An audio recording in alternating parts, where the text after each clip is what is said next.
I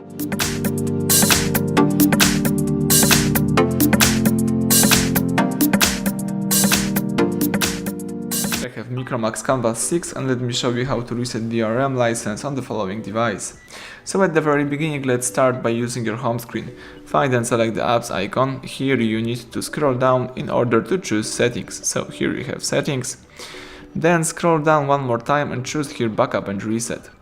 Now from the following options, let's choose DRM reset and tap DRM reset one more time.